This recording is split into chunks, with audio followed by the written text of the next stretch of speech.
Yet, how does a shaman perform his duties when he is the one in need of healing, of guiding? Baba, help me, Baba. I need you, Baba. Kalunga, God of death, hear my plea. Kalunga, God of death, come to me. Kalunga, God of death.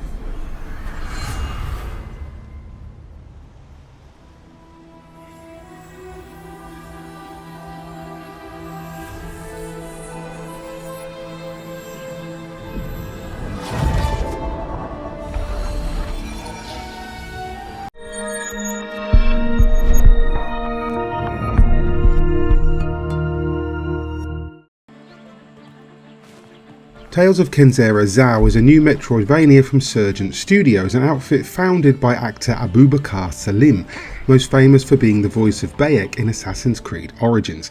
It's a story built around grief, first rooted in the fierce denial of it and later in the reluctant acceptance of its place in our lives. It follows the titular Zao, a young man recounting ancient stories of his people as a way to deal with the loss of his father. He envisions himself as a young shaman seeking out the god of death who must be appeased with 4 great spirits in order to resurrect Zao's lost parent. It's a personal story based on the loss of Salim's own father, and that comes through in every beat of the story. As Zao, you must quest through 4 areas spread across the same number of chapters, collecting the souls of the 4 great spirits to bring back your beloved Baba. Guided by Kalunga, Zao finds himself armed with 2 magical spirit masks, the masks of the sun and moon.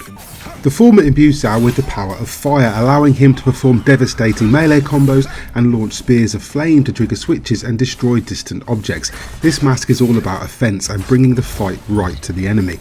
The latter is powered by wind and ice, allowing Zao to freeze enemies and rivers and attack his adversaries from a distance. You'll switch between the 2 constantly throughout the game, both in combat and to solve some environmental puzzles that impede your progress. Each stage has multiple routes, often leading to hidden collectibles, fragments of memory and containers full of ulogi, this game's version of XP. That said, for a game built so well for exploration, sometimes Tales of Kenzera Zao fails to give you that much that feels worth getting. There are memories here and there that often amount to a single line of dialogue with little context. Other times you'll risk life and limb for a block of XP. Now and then you'll be rewarded with a trinket that you can equip at a workbench to improve elements of Zao's arsenal or buff one of his abilities, but I reached a point where I didn't feel like doing the extra challenges or going off the beaten path in case it was just another lackluster reward at the end of it. Movement is slick and fluid though, and Zao has a number of abilities such as a double jump, dash and wall jump. Getting around the world is simple and feels great, and a fast travel system facilitates all the backtracking that comes with any Metroidvania. The map leaves a little bit to be desired though. For a start, when you enter an area, the map is fully revealed with no fog of war to let you know where you have and haven't been. That led to some confusion on a few occasions and seems like a very strange design decision to me. Tales of Kenzera Zao doesn't always feel particularly fresh or original, but it makes up for this by emphasising its story and characters. Anyone who has lost anyone important can relate to Zao's grief and determination, and his impetuous nature slowly matures throughout the story, showing genuine, if a little bit cliched, development. Both your masks have associated skill trees that can be advanced by spending eulogy, increasing your skills and unlocking new combos and abilities. Special shrines will boost your overall health too, while you can find new ways to unlock the world simply by exploring and following the story. It's perhaps not terribly original, but it all works. The world is gorgeous though. Based heavily on the myths of the Bantu tribes of Africa, each area is rich in colour and detail, from ancient ruins to dark forests, cliff faces wrapped in deadly thorns to rushing underground rivers. The visual variety is impressive. Backdrops too are superbly rendered, giving the world a sense of immense scale. Combat uses multiple combos and charge attacks afforded by the 2 masks, and you'll be switching back and forth constantly, freezing enemies before comboing them to pieces or hurling spears of flame at distant spirits. Flying enemies can be a bit of a pain as Zao's combos don't flow as well in mid-air, but on the ground it's effortlessly fluid.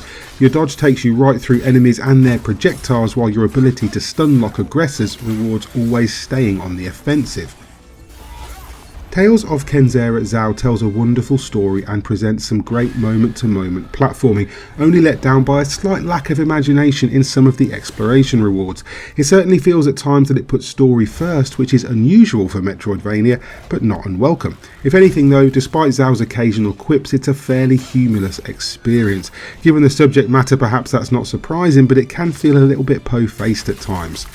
Ultimately though, Tales of Kenzera Zao is a well-made, confident adventure with a small but earnest cast, some great voice acting and fluid, addictive platforming. It doesn't take the genre in any new directions, but doesn't rest on its laurels either, delivering an enjoyable, challenging and moving experience that will please any fan of the genre, and for that reason I'm going to score it an 8.5 out of 10.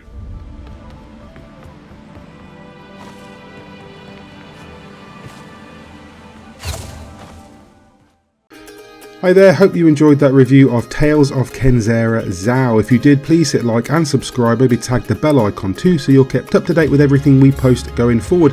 And if you want to support us via Patreon, you can do that at patreon.com/GodIsAGeek.